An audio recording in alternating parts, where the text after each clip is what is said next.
Abra sua Bíblia comigo, por favor, em Atos capítulo 19. Atos 19.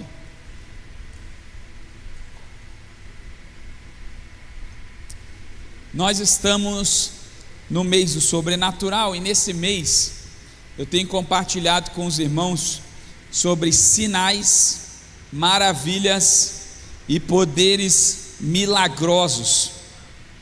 Na primeira terça eu falei sobre sinais, na primeira eu falei sobre sinais, expliquei o conceito de cada um deles, sinais, maravilhas, poderes milagrosos. Depois eu falei sobre sinais, depois eu falei sobre maravilhas, e hoje eu quero falar com vocês sobre poderes milagrosos, o poder de Deus em ação, que é quando tudo é transformado pelo poder de Deus. Atos 19 vai aparecer aí na tela, eu estou lendo na NVT, acompanhe comigo o texto. Se você tiver sua Bíblia, leia aí na sua Bíblia. Enquanto Apolo estava em Corinto, Paulo viajou pelas regiões do interior até chegar a Éfeso, no litoral, onde encontrou alguns discípulos. Ele lhes perguntou: vocês receberam o Espírito Santo quando creram?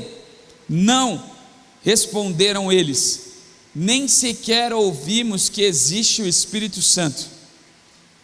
Então, para aqui um minutinho, para eu abrir um parênteses, porque nós estamos nesse mês da EBD, em todas as nossas turmas, falando sobre o Espírito Santo.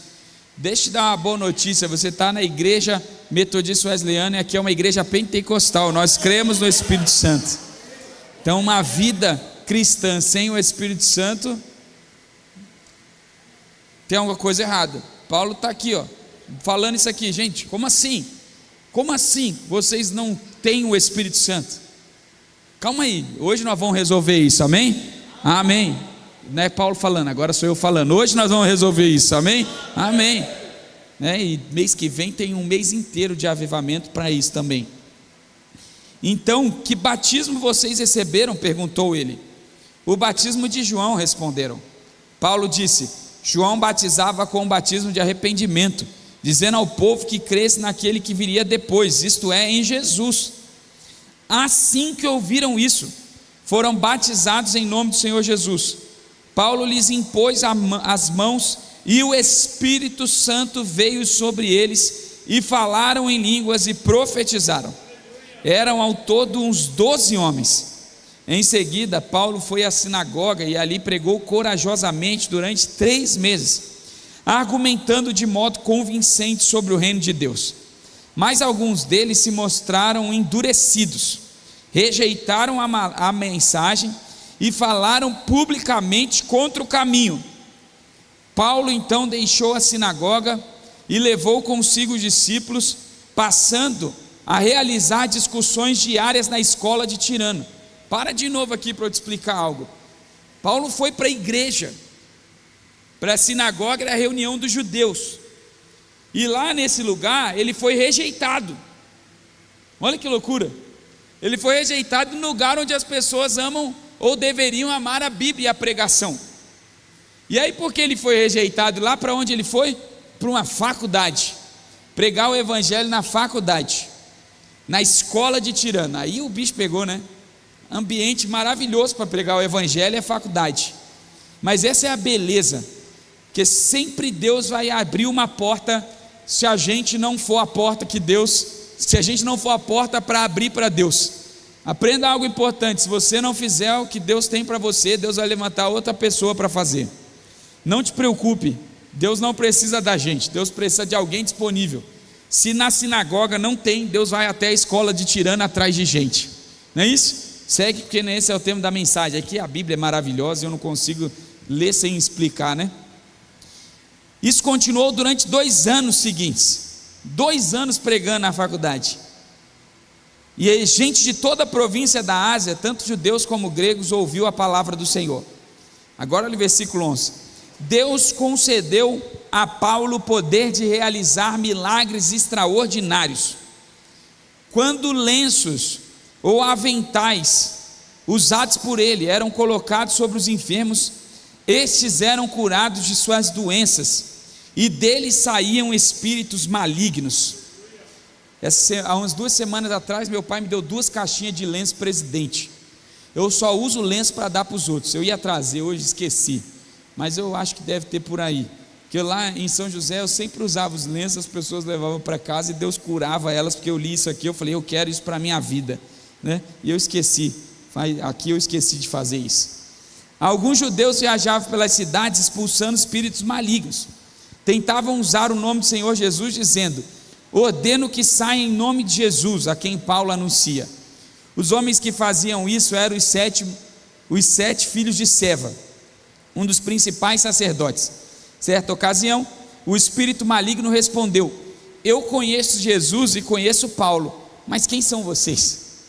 Um homem possuído pelo espírito maligno saltou em cima deles e o atacou com tanta violência que fugiram de casa, despidos e feridos. A notícia do ocorrido espalhou rapidamente por toda a cidade de Éfeso, tanto entre judeus como entre gregos, e sobre eles veio um temor reverente, e o nome do Senhor Jesus era engrandecido. Muitos do que creram confessaram suas obras pecaminosas. Vários deles que haviam praticado feitiçaria trouxeram seus livros de encantamento e o queimaram publicamente. O valor dos livros totalizou 50.000 moedas de prata. Assim, a mensagem a respeito do Senhor se espalhou amplamente e teve efeito poderoso. Até aqui. Vamos orar? Feche seus olhos, abra sua mente, seu coração, para ouvir a voz do Senhor. Obrigado, Senhor, por essa manhã, pelo privilégio que nós temos de participar da Tua casa, ouvir a Tua palavra. Nós Te louvamos pelo privilégio de estarmos em um ambiente sobrenatural, e a minha oração é que o Senhor fale agora ao nosso coração, em nome de Jesus, amém, amém. Deixa eu te lembrar algumas coisinhas antes de eu continuar. Nós falamos sobre sinais. Sinais são ações sobrenaturais do Senhor que são didáticas. Os sinais servem para nos ensinar algo. Deus quer nos ensinar algo quando tem um sinal. Ele quer mostrar algo para a gente a respeito de quem Ele é. Então Ele se revela pelos sinais, eles apontam para Jesus, eles dizem quem Jesus é. Os prodígios ou maravilhas são ações que mudam ambientes naturais. É quando Deus vem e faz algo que um homem naturalmente é incapaz de fazer. É quando Deus age no ambiente natural da nossa vida para mostrar: olha, isso aqui ninguém é capaz de fazer. Um médico não pode fazer, um cientista não pode fazer, o mundo comum não é capaz de fazer. Isso aqui só Deus pode fazer. Esse é o prodígio. E nós temos a terceira palavrinha, que é essa aqui: poderes milagrosos. Na Bíblia, poderes milagrosos tem várias traduções. Quando a gente chega no português, o tradutor brasileiro está procurando algum sinônimo para explicar o que Deus está fazendo. Ele não consegue uma palavra só. Então, em alguns textos ele usa poderes, em alguns textos ele usa milagres, em outros textos ele usa as duas palavras, poderes milagrosos, em outros ele usa milagres extraordinários. Mas em todas elas a palavra grega que aparece aqui é a palavra dunamis, que é a palavra desse poder extraordinário de Deus.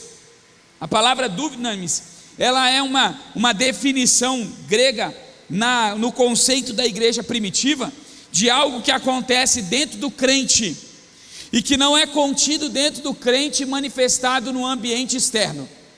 O poder é algo que começa dentro de nós, e que explode, por isso dunamis, por isso dinamite, dínamos, e explode da gente, e afeta todo o ambiente que está na nossa volta.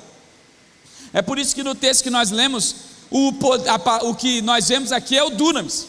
O poder está tão dentro de Paulo, o poder está tão manifestado na vida de Paulo, tão grande dentro dele, que ele explode e afeta quem está na volta. Afeta os discípulos de Cristo de João Batista, que não tinham ainda aprendido sobre Jesus e sobre o Espírito Santo, afeta as pessoas da escola de Tirano, afeta toda a cidade. Quanto maior o poder, maior a área de afeto, de afetação, está certo essa palavra? Eu ia falar de abrangência. Então você pega uma biribinha, vamos começar do menor poder, aquele estalinho, e o estalinho ele faz um barulho, plá. Você pega uma biribinha, ele faz pá. Você pega uma granada, ela faz quanto? Eu tenho uma granada em casa, da época do meu pai, que ele era militar. Claro que está sem tudo, né? Sem a pólvora, sem tudo, mas a base pesada, ela estoura e bum, faz uma bagunça, né? E você tem, por exemplo, uma bomba atômica. A essência da biribinha, do estalinho, da dinamite, da granada e da bomba atômica é a mesma. É um poder concentrado, encapsulado dentro de algo. É o poder que está encapsulado dentro de algo que precisa de um pavio que acione esse poder e exploda isso na volta. Isso é o dunamis. É o poder que está encapsulado na vida do crente e que precisa de um acionamento. No dia que a gente recebe Jesus, a gente recebe o Espírito. Mas existe um segundo nível desse Espírito, uma segunda bênção para a gente. E essa segunda bênção é o batismo com o Espírito Santo. E aí quando a gente é batizado com o Espírito Santo, é o pavio que liga e estoura essa bomba, e ela se manifesta em nós a partir desse momento, de maneira extraordinária, e que pode ser de um nível pequeno no começo, porque começa de maneira pequena, mas ele vai crescendo gradativamente, até estourar em níveis grandiosos. Nós estamos num Paulo aqui que estava estourando num nível de uma cidade inteira ser afetada, uma cidade inteira. Olha a bomba que era Paulo. Paulo era uma bomba atômica. Qualquer cidade que ele pisava, a explosão causava uma destruição enorme. E é esse texto que nós estamos lendo. Agora, onde tem poder, se tem poder, algo precisa acontecer.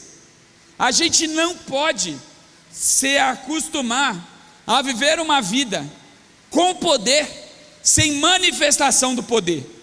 E infelizmente a gente vai se acostumando a ter ou não ter, não sei, essa é a dúvida, poder, e não ter a manifestação do poder. Se tem poder, tem transformação de cidade. Se tem poder, tem cura. Se tem poder, tem milagre. Se tem poder, tem uma explosão no ambiente em que eu estou, porque tem o poder. Agora a gente não pode, hipótese nenhuma, viver uma vida esperando ou com poder, sem viver a manifestação do poder. E aí eu começo a perguntar para você: como o poder tem se manifestado na sua vida? Ou qual é o tamanho do poder que você tem vivido? Talvez hoje você é um estalinho, você até tem o poder, mas não está gerando nenhum impacto, só um barulhinho. Talvez você seja uma biribinha, talvez você seja uma dinamite, uma granada. Mas olha, o texto me desafia a ser uma bomba atômica, a mudar escolas, faculdades, trabalhos, cidades, pelo poder do Espírito. E eu quero então te dar o caminho para experimentar isso e ser uma bomba atômica. Aí a pergunta que eu faço antes de continuar é: quem quer ser uma bomba atômica hoje? Amém. Só responde sinceramente. Não tem problema você querer ser uma biribinha. Na verdade tem muitos problemas. Mas se você quer ser uma bomba atômica, caminha comigo aqui no texto. Vamos ler. Versículo 2 diz assim: ele lhes perguntou: vocês receberam o Espírito Santo quando creram? Não, responderam eles. Nem sequer ouvimos que existe o Espírito Santo. Pula para o versículo 5. Assim que ouviram isso, a respeito de Jesus, do Espírito por Paulo, foram batizados em nome do Senhor Jesus. Paulo lhes impôs as mãos e o Espírito Santo veio sobre eles, e falaram em línguas e profetizaram. Vejam, Paulo está chegando num lugar em que o pregador, nada mais, nada menos, foi João Batista. Qual é o nível da pregação de João Batista? Qual é o tamanho de João Batista de pregação? Ele é o maior profeta antes de Jesus. Ele é o cara que veio para preparar o caminho de Jesus. Tá, talvez você não conheça João Batista, mas você conhece Jesus. Quem é Jesus? O maior de todos, o Senhor poderoso. Você sabe, você viu The Chosen, você sabe que Jesus é capaz de fazer. Se não leu a Bíblia, pelo menos o The Chosen você viu. Você vê os vídeos dele na internet, você ouviu falar dele. Agora, João Batista é esse cara que arruma o caminho para Jesus entrar. Então eu não estou falando do Samuel, desse Zé aqui. Eu estou falando do maior pregador da história bíblica pré-Jesus. Do maior pregador da história bíblica pré-Jesus, João Batista. Ele pregou para esses homens, 12 homens. E esses 12 homens, eles ouvem e são batizados, mas eles mesmo tendo ouvido a mensagem, essa é uma mensagem incompleta. Porque João Batista ainda não conhecia o Espírito Santo como nós conhecemos e como Paulo conhece. Então ele ofereceu o que ele tinha. Ele não podia ir além daquilo. Ele não tinha ainda Jesus. Ele ainda não tinha o batismo com o Espírito Santo. Ele só preparou o caminho. E olha, sabe que tem muita gente que conhece partes da vida cristã, mas não conhece o todo da vida cristã. Que é capaz de conhecer, por exemplo, o Deus que salva, mas não conhece o Deus que faz milagres. Tem crente que ouve baboseira na internet e que acredita em baboseira da internet, como se a salvação fosse a única coisa que Deus tivesse para a gente. Ela é a principal, mas não é a única. Não é a única. Jesus não te colocou na terra apenas para ser salvo. A salvação é o início da caminhada cristã, é o início dessa nova vida, mas ela não é o limite, ela é a base, ela não é o teto, ela é apenas o chão para essa nova vida, não é o teto da nova vida. Ou seja, quando eu recebo Jesus, eu recebo o bem mais precioso, a salvação, mas isso não se encerra ali. Uma nova experiência, um novo andar começa a partir dali, com coisas extraordinárias da parte de Deus. E Paulo então está diante de homens que estão vivendo apenas a base, o chão. E ele está falando assim: gente, tem algo mais. Não é só o chão, não é somente isso, não é somente o que João Batista pregou, tem algo superior. A pergunta de Paulo é então: vocês receberam o Espírito Santo? Veja, a salvação é a nova vida, é a experiência de conversão e de receber aquilo que Deus tem para mim nessa nova vida. Mas o Espírito Santo é ter o próprio Deus dentro de mim. Olha que coisa diferente, olha que maravilhoso. A salvação é ver o Jesus na cruz e o Jesus ressuscitar e reconhecer que Ele morreu e ressuscitou por mim. Mas o Espírito Santo é ter esse Jesus que morreu e ressuscitou habitando dentro de mim. Eu não quero ser apenas alguém que vive pela visão de um Jesus que ressuscitou. Eu quero ser alguém que tem esse Jesus que ressuscitou por meio do Espírito Santo habitando dentro de mim. E olha, infelizmente nós temos muitas pessoas que vivem sobre essa perspectiva, uma perspectiva apenas do Jesus que fez no passado, do Jesus que age, que salva, sendo que existe algo muito mais. Existe uma nova experiência, existe algo mais poderoso, existe uma pessoa. O Senhor, antes de subir ao céu, Ele falou assim: olha, eu ensinei coisas incríveis para vocês, mas deixa eu dizer algo, João 14, eu vou deixar um outro Consolador. Ele vai ensinar, lembrar, Ele vai expandir, Ele vai fazer com que vocês façam ainda obras maiores.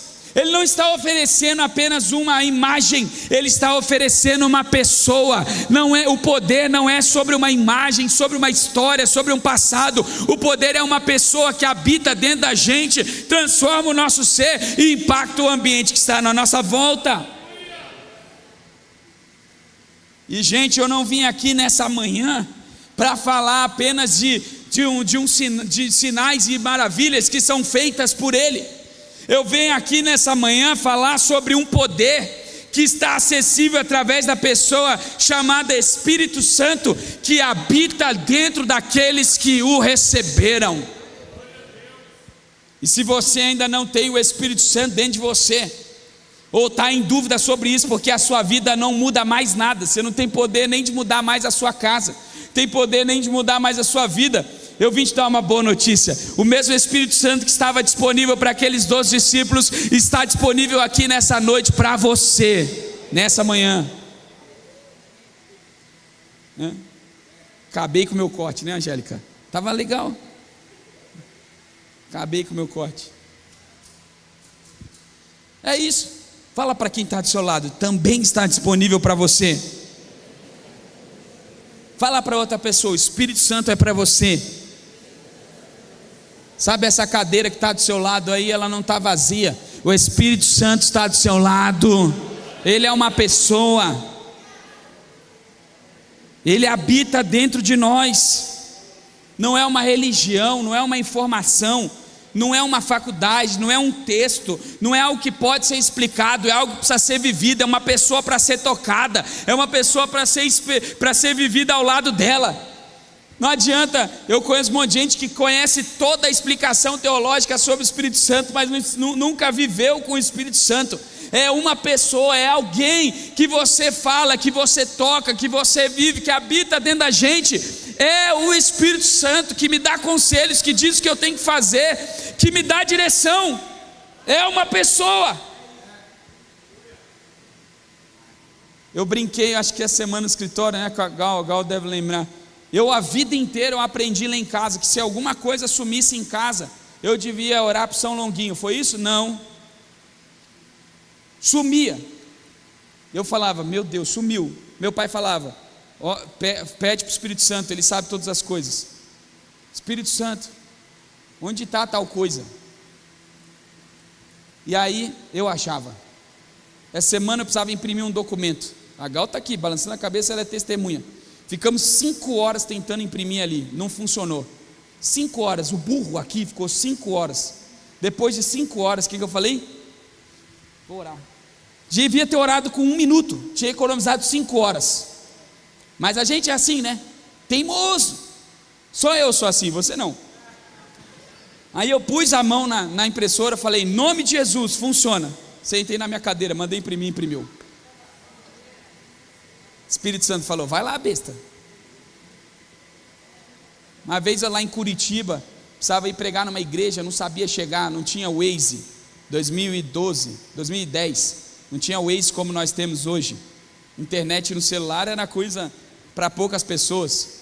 Eu morava num lado da cidade e era para o outro lado da cidade. Eu imprimi o mapa, chegou no meio do caminho, eu me perdi. 6h30, falei: e agora? Parei o carro no acostamento, orei: Senhor, eu preciso pregar, é 7h30 o culto, me leva para a igreja. E saí com o meu carrinho. Entra à direita, entra à esquerda, sobe, desce, pá, não sei o que. Em Curitiba é um morro, igual São Paulo, uma loucura, não dá para você achar nada de cabeça. De repente, 7h25, eu olho para o lado, Igreja Metodista Wesleyana de São Brás. Falei: valeu, Espírito Santo. Ele é uma pessoa, Ele está à sua disposição. Os discípulos de João não sabiam, não conheciam, mas você conhece, e se você não conhece, eu te apresento. Eis aí o Espírito Santo de Deus, uma pessoa poderosa para ajudar você em todas as questões da sua vida, em tudo. Não é uma faculdade, não é um texto apenas, não é uma explicação, é uma pessoa mais real do que o irmão que está do seu lado. Versículo 11, acompanha comigo. Quando Deus concedeu a Paulo o poder de realizar milagres extraordinários, que é a palavra dunamis, milagres extraordinários, poder para realizar milagres extraordinários, dunamis. Quando lenços ou aventais usados por ele eram colocados sobre os enfermos, eles eram curados das suas doenças, e deles saíam espíritos malignos. Deus, ao longo de toda a história, sempre fez milagres extraordinários. Deus sempre agiu de maneira sobrenatural. E deixa eu abrir um parêntese aqui. Nós estamos aqui, eu preciso que você que viveu um milagre sobrenatural ao longo desses dias, nos procure. Fale com a missionária Gabriela, que várias pessoas me falaram: pastor, abriu uma porta de emprego. A filha da Isabel, né, Raquel, ela pediu oração na live da manhã, na quarta, na quinta estava fazendo a entrevista do emprego, né? Gente que foi curada, falamos da irmã Clarice, do Rude, a Késia, olha só, mulher de pouca fé, dormindo do meu lado todo dia. Aí terça-feira passada, veio no culto. Aí chegou no culto, ela está uns 4, 5 meses com o joelho machucado. Um dia eu estava saindo de casa, eu tinha esquecido o negócio, ela foi correndo para tentar me pegar antes de sair de casa, escorregou, bateu o joelho, quebrou o joelho. Foi lá, fez exame, um monte de coisa, ia ter que fazer um monte de exame. Aí na terça-feira ela veio aqui na frente, aí ela acreditou. Aí na quarta ela está lá em casa, eu estava sentado de manhã esperando para sair, né, depois da live, e ela está subindo e descendo a escada, subindo e descendo a escada. Você como é que está louca? Está subindo e descendo a escada, o barulho dos joelhos sumiu, não tem mais barulho. Jesus me curou. Eu falei: está vendo aí, ó, precisou ir na terça-feira, está dormindo comigo todo dia, era só falar em qualquer hora lá, ó. Então tem aí alguém, você procura a Gal, nós queremos ouvir o teu testemunho, nós queremos saber o que Deus fez, e dizer para pessoas que estão aqui, que não acreditam, que Deus continua fazendo milagres.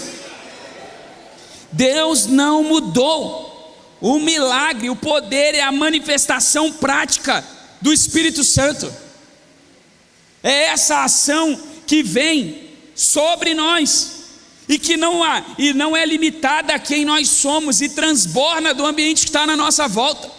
Eu estou falando de mim, mas isso é para você também. Deus também quer te usar com poder sobrenatural, não é só para mim. Tem que ter coragem. Vai lá na tua casa, põe a mão no teu filho. Vai lá na tua faculdade, põe a mão no teu amigo. Vai lá na volta da sua casa, no vizinho que está com problema, e põe as mãos sobre eles, porque essa é a manifestação do poder. Quem carrega o poder muda o ambiente que está à sua volta, influencia esse lugar. Poder não serve para ficar escondido, poder não serve para ficar omisso dentro da gente. Eu vou guardar o poder para mim, ninguém vai saber. Irmão, hoje eu expulso agora do seu coração e da sua mente todo medo, toda covardia, todo orgulho que te impede de orar por alguém, porque pensa assim: o que vão pensar de mim se eu orar por essa pessoa? Hoje eu libero uma palavra de ousadia, de coragem. Em 2 Timóteo 1,5 diz: o Espírito do Senhor não é espírito de covardia, mas de ousadia, de moderação. Todo o espírito de medo vai embora agora, em nome de Jesus. Que vão pensar de mim, porque poder não é para ser limitado, não é ocasional, não é quando eu sinto. Não, hoje eu senti de orar pelos enfermos. Não, irmão, todo dia, a hora que quiser. Não tem essa: hoje eu estou bem espiritualmente, hoje eu fiz jejum, então hoje eu vou orar pelos enfermos. Aí no dia que não fez jejum não pode. A gente vai criando coisas que não existem. Tem que ter feito jejum, tem que ter lido a Bíblia. Estou num dia santo, eu não pequei hoje. Irmão, se depender de um dia ou de um tempo que a gente não peca, a gente vai orar nunca. Nós somos pecadores. Em algum momento nós vamos falhar, aí nós falhamos, vamos parar de viver. Não posso tomar a ceia. Eu já ensinei sobre isso, né, irmãos? Já falei sobre isso. A nossa condição de pecador não nos faz um pecadeiro. O pecado é um acidente na nossa vida. E porque é um acidente, não é quem nós somos. Nós já não somos mais pecadores, nós somos cristãos, lavados e remidos no sangue, regenerados e santos. Então é um equívoco, é uma dor de cabeça no meio da nossa caminhada, e que a gente toma um remédio e resolve na hora. Não para de agir por causa disso. O poder se manifesta de maneira prática, e olha, Deus quer te usar como instrumento desse poder. Fala para quem está do seu lado: o Espírito Santo quer te usar como instrumento.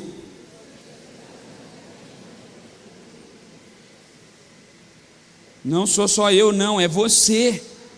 Fala para alguém que está atrás de você: é você. Eu vou precisar parar agora, eu não vou conseguir continuar a pregar. Eu já volto para pregar. Antes de eu continuar, eu preciso que você fique de pé. Fica de pé, irmão. Isso. Tem alguém aqui com a gente hoje que está com alguma enfermidade, alguma dor, um problema aí que não tem solução? Levante sua mão assim, onde você está? Ó, tem mãos levantadas. Dá uma olhada aí se você está vendo alguma mão levantada, tá bom? Agora você que não está com a sua mão levantada, você vai sair do seu lugar, achar alguém com uma mão levantada. Se você está perto de alguém, você vai orar por essa pessoa. Vamos lá, sai do seu lugar. Não adianta eu te pregar isso se você não agir. Então já vai agir agora. Ninguém que está com a mão levantada pode ter alguém sem uma mão imposta. Sem uma mão imposta. Todo mundo que está com a mão levantada aí. Todo mundo lá no fundo tem uma mão levantada sem alguém. Ali atrás também, ó, impõe as mãos sobre eles aí, ó. Ali atrás tem duas mãos sem alguém orando ali atrás. Ali no fundo já tem, muito bom. Isso, Marcelinha chegou lá aí também, pronto. Você vai ser usado por Deus agora. Vamos orar. Comece a orar, libere aí, Senhor, libera uma palavra de cura. Cura. Se você conhece a necessidade, comece a orar. Fala isso agora, em nome de Jesus. Se você não está com a mão em ninguém, você ora por alguém. Só ora pelo todo. Fala agora, em nome de Jesus.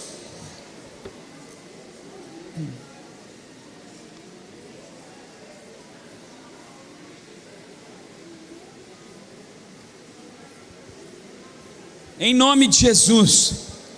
Mesmo poder, Senhor, que estava sobre a vida de Paulo, sobre a vida dos apóstolos Pedro e João, que estava sobre Jesus, o Espírito Santo de Deus, o Espírito que é dessa igreja, o Senhor da nossa igreja, nós agora em nome de Jesus liberamos uma palavra de cura. Toda dor, toda enfermidade, problemas impossíveis de serem resolvidos, em nome de Jesus, agora Senhor, agora, cura agora, toda dor vai embora, todo sentimento espiritual, psicológico ou físico, eu agora libero uma nova palavra de saúde, de paz, de bênção, de prosperidade completa, em nome de Jesus. Toda obra maligna, feitiçaria, todo trabalho que foi colocado aí nas esquinas, que tenta contra a vida dos meus irmãos, declaro quebrada essa obra em nome de Jesus, e libero paz, vida abundante, alegria completa, saúde, Jesus, no teu nome tem poder. E nós oramos agora por essa manifestação de Jesus na vida dos meus irmãos. Espírito Santo de Deus, usa esse irmão agora, toca nesse irmão agora, em nome de Jesus, em nome de Jesus, amém. Glória a Deus. Pronto, já sabe como fazer. Volta para o seu lugar.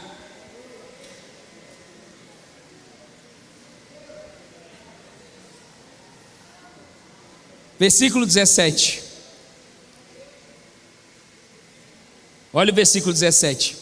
A notícia do ocorrido se espalhou rapidamente por toda a cidade de Éfeso, tanto entre judeus como entre gregos, e sobre eles veio um temor reverente, e o nome do Senhor Jesus era engrandecido. Muitos do que creram confessaram as suas obras pecaminosas. Vários deles que haviam praticado feitiçaria trouxeram seus livros de encantamento e os queimaram publicamente. O valor dos livros totalizou 50.000 moedas de prata. Assim, a mensagem a respeito do Senhor se espalhou amplamente e teve efeito poderoso. Veja, os milagres eles geram temor sobre as pessoas. Sabe por que seu filho perdeu o temor do Senhor? Porque faz tempo que ele não vê um milagre. Experimenta morar numa casa em que tu vê um demônio tomando uma pessoa e voando, e você vê o teu pai impor a mão sobre essa pessoa, ou falar para o demônio assim: desce daí agora e seja liberto em nome de Jesus. Você pensa ou pensa em pecado? Você acha que eu não pequei porque eu era mais crente que a maioria dos adolescentes? Claro que não pequei porque eu sabia que se eu pecasse, Deus ia revelar para o meu pai, e eu estava morto no outro dia. Experimenta crescer numa casa em que um homem tira a arma e aponta para o seu pai e atira 3 vezes e a bala não sai. Experimenta ser a criança que está do lado do pai, que o homem estendeu a mão com uma arma apontada e atirou 3 vezes e a bala não saiu. Eu vi isso. Experimenta ser a criança que ia para uma igreja que tinha um presbítero que impunha as mãos sobre os enfermos assim, cancerígenos, e o câncer saía na mão dele. Rapaz, que loucura isso, cara. Eu vi isso aqui com os meus olhos. Eu vi atirar e não sair bala. Eu vi o demônio voando e descendo do chão sobre a ordem do meu pai. Eu vi o câncer sair na mão do pastor Wellington, hoje é pastor Wellington. Eu vi. Quando você vive num ambiente desse, você tem medo, temor. Começa com medo, depois você aprende o temor. Criança não aprende temor com 1 ano de idade. Eloá, você precisa tem temor. 3 anos, ela não tem temor, ela tem medo. Se ela está lá embaixo agora, eu falar assim, vou pegar o cinto agora, ela vai subir aqui chorando sem saber, só porque eu falei a palavra cinto.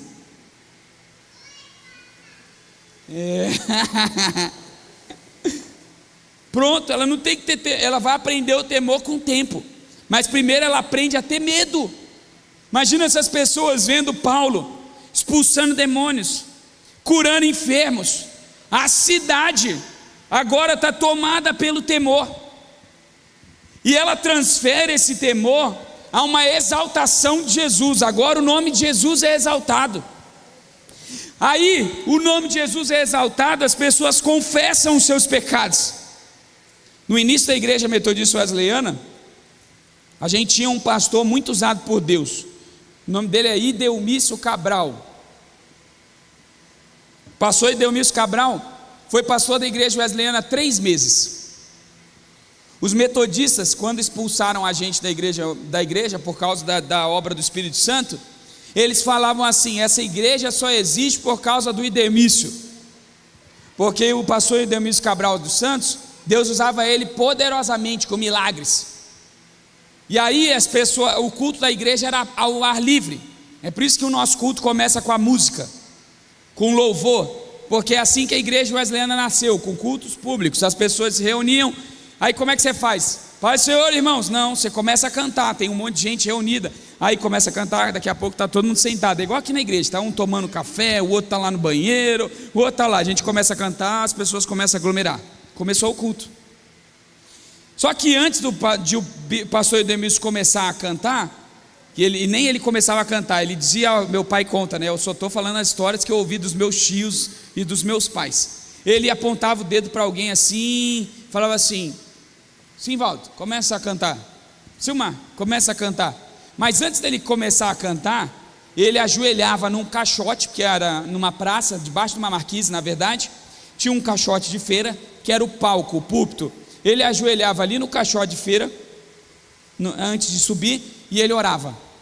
E meus tios contam que na hora que ele ajoelhava, todo mundo ajoelhava, porque sabia que se ele subisse para o caixote e tivesse alguém em pecado no meio da praça, ele apontava assim: ô seu safado, pecador, não com essas palavras, mas falava do pecado da pessoa para ela se arrepender.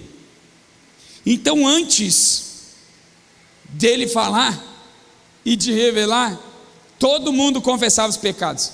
Hoje, irmão, na igreja evangélica brasileira, é capaz do cara, é capaz não, vocês veem as notícias, o pastor adultera com a filha, com a esposa do filho, 10 anos pregando. O ministro de louvor tem um caso com a irmã não sei o que, não aqui nessa igreja, viu, irmão, graças a Deus, pelo menos esse nível aqui,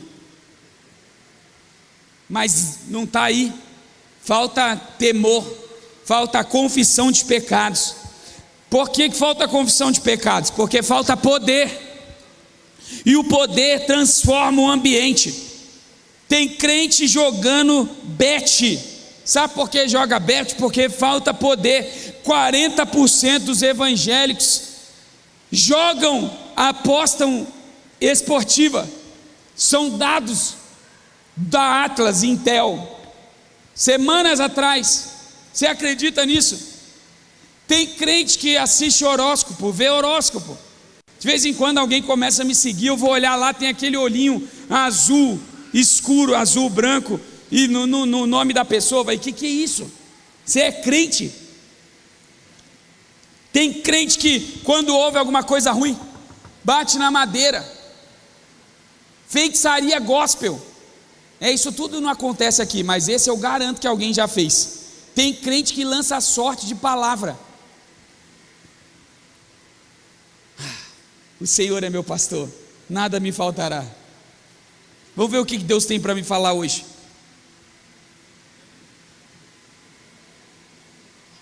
Feitiçaria gospel, irmão. E nem vou falar outras coisas que tem por aí, né? Toalhinha ungida. Essa manhã, não sei porque que essas coisas aparecem para mim. Essa manhã eu estava lá quietinho, sentado, esperando. De repente apareceu lá para mim aquele anjo engraçado, né? Tem aquele cara que faz o anjo que pega o telefone assim, o controle. Deixa eu ver o que está acontecendo na igreja brasileira. Aí ele liga. Aí a mulher vendendo a apostoliza, apostila, sei lá o que ela é, porque não tem apóstolo, nem, muito menos apóstola. Então é apostila. Aí está lá a apostila vendendo lá vendendo a corrente com o nome ungido de você, e você leva o brinco e ainda a arca da aliança. Nem vou falar de arca da aliança, de bandeira de Israel, de chofar e de outras coisas que são mais comuns, né? Nos neopentecostais. Feitiçaria, porque quando você não tem poder, você precisa arrumar meios. Quando você não tem ação sobrenatural, você precisa ficar criando alguma coisa. Acaba o temor, acaba a confissão de pecado, as pessoas perdem o medo de pecar, elas fazem qualquer coisa. Seu filho não tem medo de você, irmão, está faltando poder e autoridade. Tem que ter medo de morrer, no mínimo. Eu tinha medo de morrer. Eu só não casei com a Késia grávida, eu só não fiz sexo antes do casamento, que eu sabia que se eu fizesse, meu pai ia me cortar em pedacinho, dar para um cachorro comer, e ninguém ia saber da minha existência. Medo, eu sabia que ele ia revelar para ele. De madrugada, se eu tivesse feito alguma coisa, ele me levava na casa das pessoas para fazer trabalho de escola, e me deixava lá, e antes de me deixar, ele ou a minha mãe falava assim: Deus está vendo, hein? Aí pronto, estou lascado, Deus está vendo, meu pai está vendo. No dia que eu conheci a Késia, eu fui para casa, minha mãe me pegou no metrô Arthur Alvim, Palinho Verde. Quando ela para no metrô Arthur Alvim, ela pergunta: e aí, como é que foi a convenção? Foi legal, mãe. E aí, o que Deus falou com você? Um monte de coisa. E quem era a morena que você conheceu na convenção? Eu falei: eita, pega. Que negócio é esse, mulher?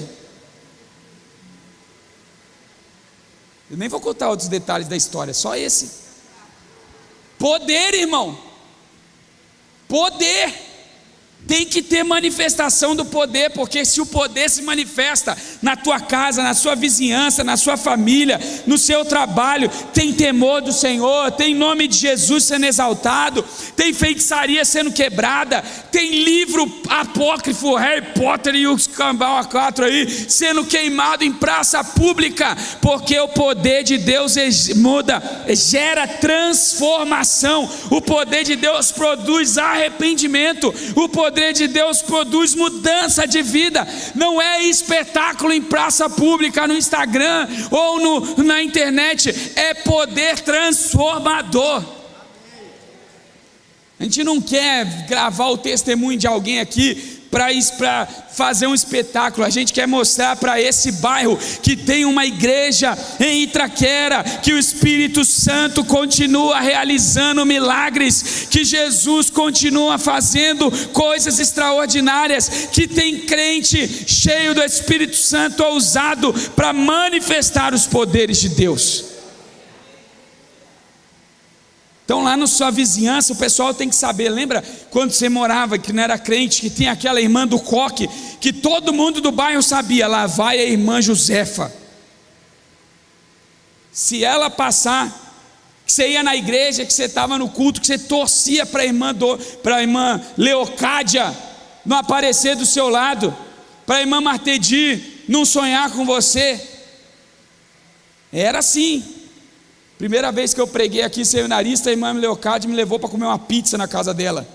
Ela olhou para mim assim, eu falei: pronto, estou lascado, vou ser fulminado. Ouvi sua mensagem hoje, Lamentações 2, não é verdade?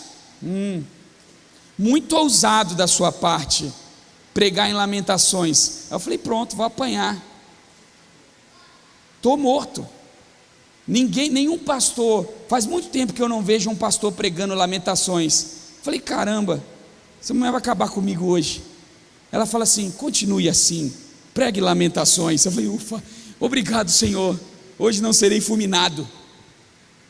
Você tem que ser o vizinho que as pessoas sabem que no dia da angústia eles podem te procurar. Você tem que ser o amigo do trabalho que eles sabem que o dia que as coisas estiverem destruídas, tem um lugar em que tem uma resposta. Eles precisam saber que Jesus está na sua vida e que no pior dia da vida deles, eles têm alguém com Jesus para ser uma resposta no dia da dor. Para no dia que eles quiserem queimar os livros, abrir mão dos pecados, eles procurem você, dizendo assim: eu vejo Jesus na sua vida, eu vejo o poder do Espírito na sua vida. Não é só cura, não é só milagre, é uma transformação de história.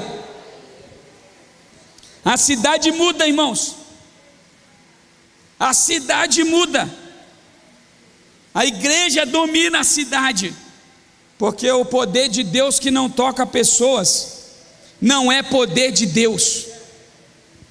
Poder de Deus que não muda histórias não é poder de Deus.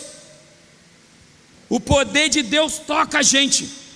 Se eu sou cheio desse poder e ele não toca alguém, não existe, não estou cheio, porque ele sempre vai transbordar, explodir e tocar no ambiente que está na minha volta.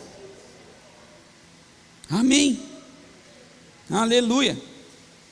Olha o versículo 20.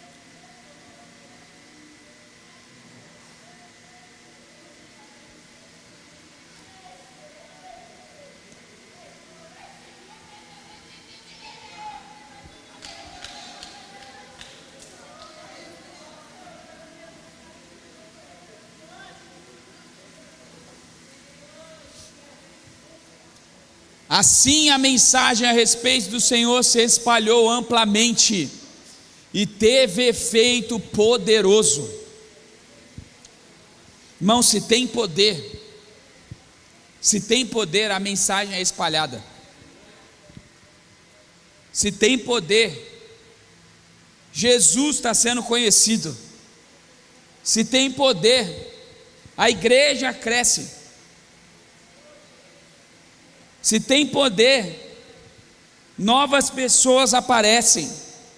Se tem poder, alguma coisa está acontecendo, o organismo está vivendo. Esse é o poder de Deus. Agora, esse poder, ele precisa habitar em nós. Ele precisa fluir através de nós. E ele precisa transformar os ambientes que estão à nossa volta. A progressão da cidade de Éfeso é essa: discípulos recebem poder, o poder flui através dos discípulos e de Paulo, e agora vidas são transformadas pelo poder que flui através dos discípulos e de Paulo. É assim. Eu recebo poder, o poder flui através da minha vida, e o ambiente que está na minha volta experimenta o poder de Deus. E olha, irmãos, hoje não é mais um dia Aliás, essa série Deus colocou no nosso coração, e nós estamos vendo isso. Não é mais um dia. Hoje é dia de você ou experimentar o Espírito. Você não pode se conformar com uma vida sem Espírito. Ou ser hoje um agente da manifestação do Espírito. Você não pode só ter o Espírito, você precisa manifestar o Espírito e gerar transformação no ambiente que está na sua volta.